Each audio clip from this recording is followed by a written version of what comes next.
Alright, welcome back to the channel everyone. This is where we take it from trackside, but we're not going to be really at trackside. We'll be talking about the saga with the Jamaica Administrative Athletics Association that has been trending for a few days now since the debacle at the just concluded or recently concluded World Relays that was held over there in Bahamas. No medal, and we are basically in a spot of bother where the men's 4x400 meters is concerned for qualification for this year's Olympics. And of course there was a lot of backlash all the persons who were track and field enthusiasts and avid fans of track and field.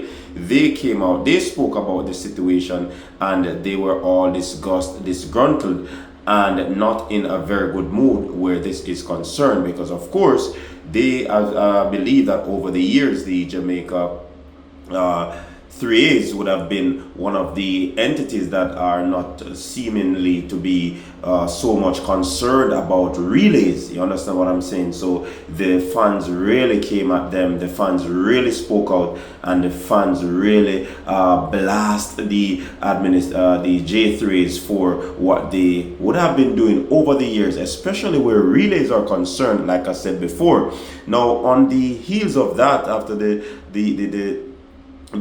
recently concluded World Relays, the J3s have kept quiet, but they have broken their silence and they have hit back on the supporters, fans, and all and sundry that speak about what is happening where the team is concerned, and the selection, and of course the nepotism, all the sorts of things that people theorize that might be happening where the J3s is concerned.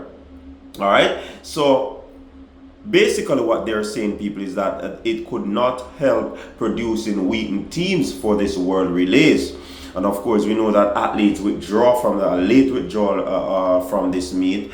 We have a Kemba Nelson and a few persons from the elite performance track club. And also there was an incident where Kemba Nelson confronted someone who made a post on social media stating that she did not want to go to the event. So a lot has been revealed where this is concerned. But this is what the Jamaica Athletics Administrative Association has to say where this matter is concerned. So in congratulations, the relay teams of the qualification for the Olympics that is in Paris this summer coming up.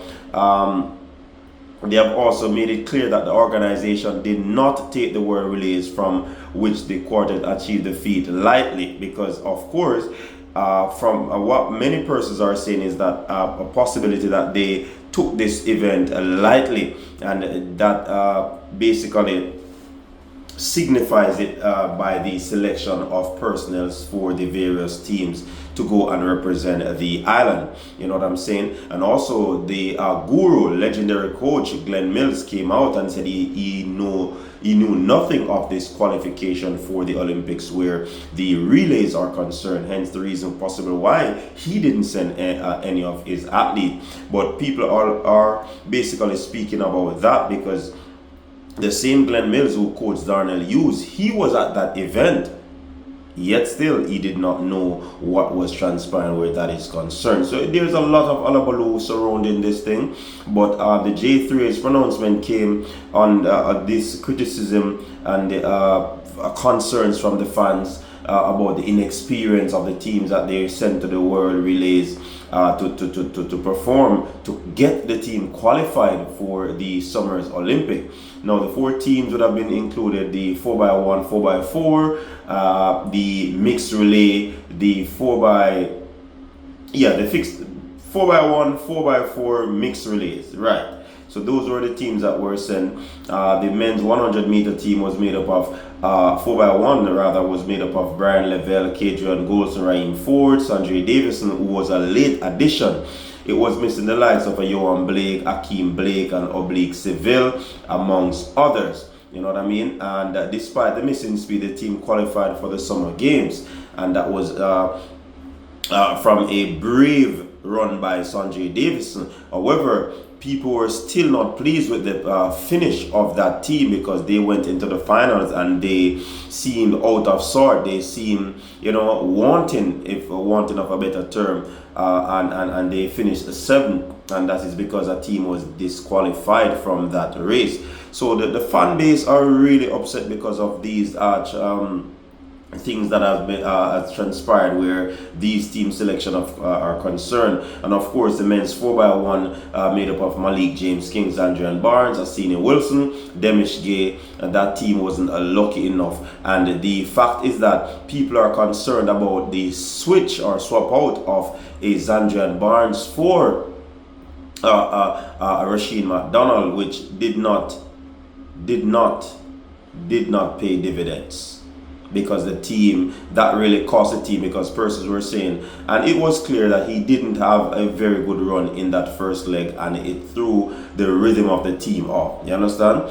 But of course, the 4x4 team would have had the likes of Antonio Watson, you know what I mean, Rashawn Clark, and stuff like that. And you're talking about Javon Powell, you're talking about Bailey. A lot more talented athletes are out there, but the team was just not good enough to qualify. You understand? The women's 4x1, Jodine Williams, Tia Clayton, Alana Reed, Ramona Burchell, they had to get a second pick of the cherry to ensure that this team qualified for the Olympics. Also, the team of Cherokee Young, Ashley Williams, Janelle Bromfield, and Renisha McGregor also had to take another bite of the cherry to ensure that this team qualified for the relays. Now, the J3 made a release, and they basically said that it basically went through its regular planning for the big events, but were plagued by setbacks it had no control over. And as it is customary for them, prior to selection, athletes, coaches, and agents were contacted with a deadline date regarding their availability.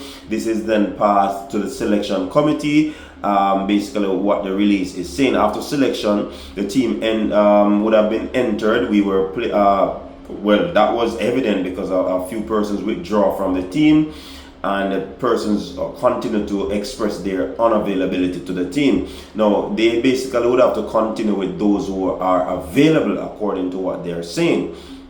Now, the J3 would be making no further pronouncement, according to them, on the matter until they receive a report from the management team of the World Athletics. Now, the J3 also commended the the makeshift team, for their performances, and the RT congratulations was given to the team that represented us, that ensured that the Jamaica flag was flown high.